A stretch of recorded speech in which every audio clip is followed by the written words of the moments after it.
हूं मैं अपूर्ण, परंतु मोह और हट से बंधी स्त्री की अपूर्णता और आदि शक्ति की अपूर्णता में भारी अंतर है देवी अनुसूया।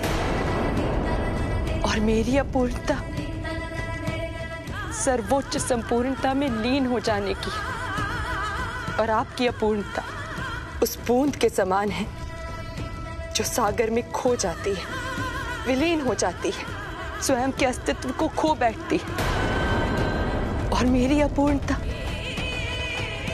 अपने अस्तित्व को बचाए रखते हुए उस महासागर की अस्मिता को बचाए रखने की है। देवी अनुसूया, आपका पुत्र मोह माया, अज्ञान और काल चक्र से वशीभूत है, और मेरा पति मोह माया, अज्ञान और काल चक्र से परे है, शाश्वत के प्रति, जो कोई अन्य नहीं, मेरा अंश है, मेरा अभिन्न अंग है। तो फिर आपका यह अभिन्न अंग आपको स्वीकार क्यों नहीं कर रहा है? पति बनकर आपके पास लौट क्यों नहीं रहा है?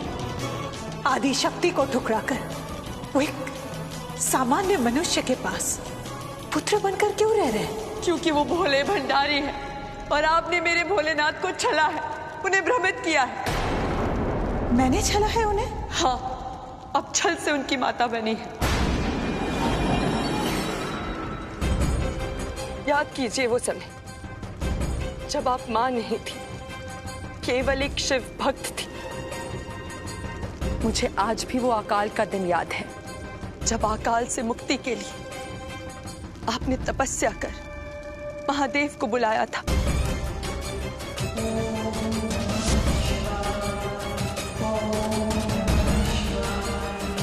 और सदा की ही भांति एक भक्त की पुकार पर विरह की वेदना से भरकर भी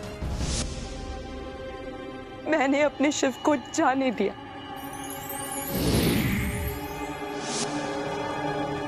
परंतु मुझे क्या ज्ञात था कि एक भक्त की भक्ति अपने ईश्वर को देखकर लालसा में परिवर्तित हो जाएगी।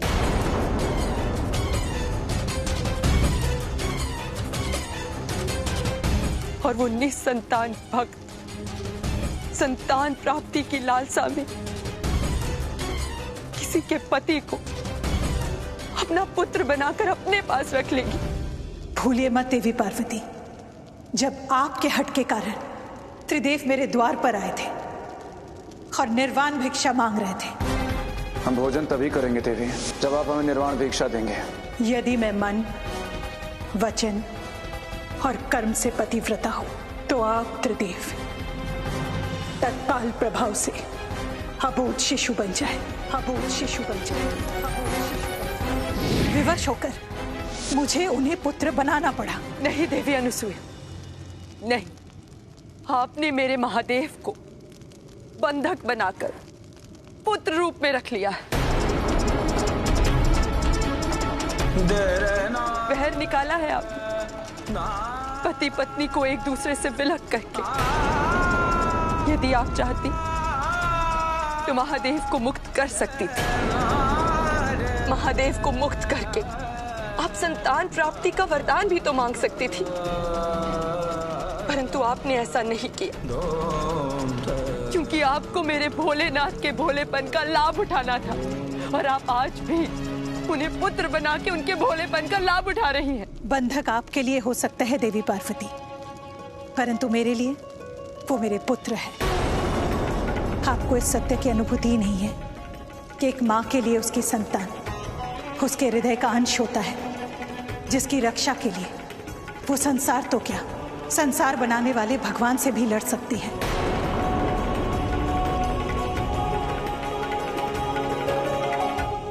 इसलिए मैं आपके इस सोमवार के व्रत को मेरे पुत्र पर आए संकट के रूप में देखती हूँ।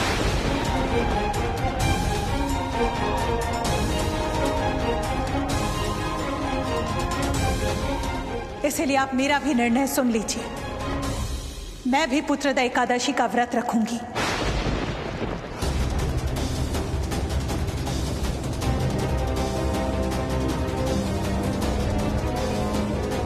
और मुझे पूर्ण विश्वास है कि मेरे पुत्र को छीनने का आपका ये प्रयास भी असफल होगा।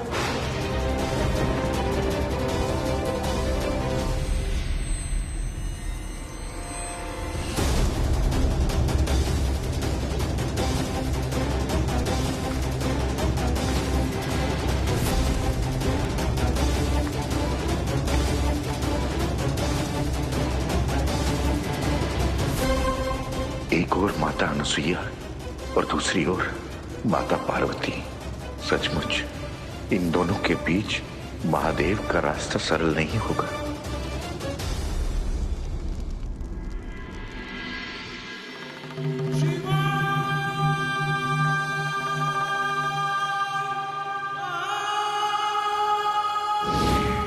नारायण नारायण। प्रणाम प्रभु। लगता है कोई सब संदेश लेकर आए हैं देवऋषि।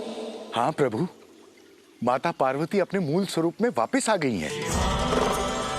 क्या मित्र? हाँ प्रभु, आपकी मित्र अर्थात महादेव की अर्धांगिनी वापस आ गई है प्रभु। देवऋषि, अब संसार के लिए नारद होंगे, किंतु आज आपने यह सब समाचार देकर मुझे प्रसन्नता दी है। उससे मेरे मित्र मोड़ का स्मरण हो आया है। वो इसी प्रकार मेरी प्रसन्नता की चिंता करता था। मित्र से मित्र की न पीड़ा छुपती है न प्रेम। मैं तुम्हारी पीड़ा को पढ़ सकता हूँ मित्र, तुम्हारी व्याकुलता की व्याख्या कर सकता हूँ। मानो मेरी प्रसन्नता में उसकी प्रसन्नता वास करती हो।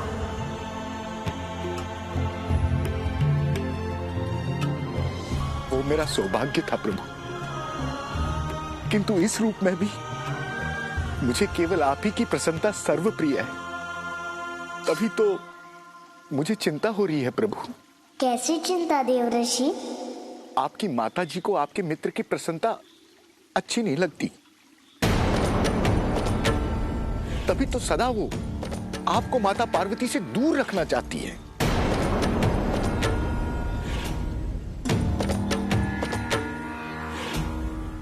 किंतु इसमें माता अनुसुईया का कोई दोष नहीं है प्रभु।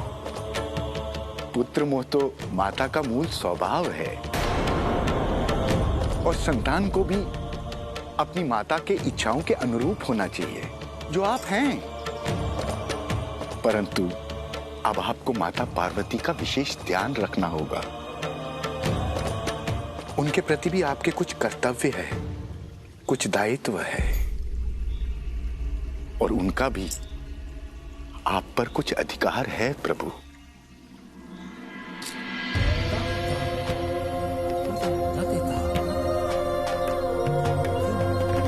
नारायण नारायण।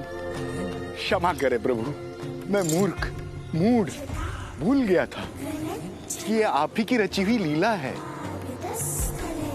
तीनों लोकों की चिंता करने वाले त्रिपुरारी की चिंता करना व्यर्थ है।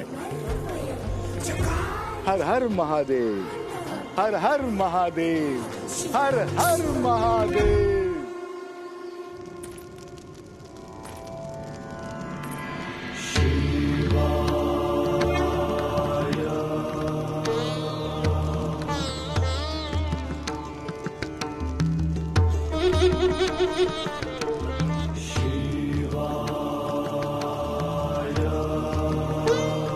माता, श्रावण मास के सोमवार का बड़ा महत्व है। आज तक ऐसा कभी नहीं हुआ है कि पवित्रता पूर्वक जिसने भी सोमवार व्रत को संपन्न किया हो और महादेव ने उसकी मनोकामना पूर्ण न की हो। आपका भी अभीष्ट पूर्ण होकर रहेगा माता। माता, मुझे पूर्ण विश्वास है कि कैलाश को उनके महादेव और आपको आपके अर्धांग अवश्य वापस मिल जाएंगे।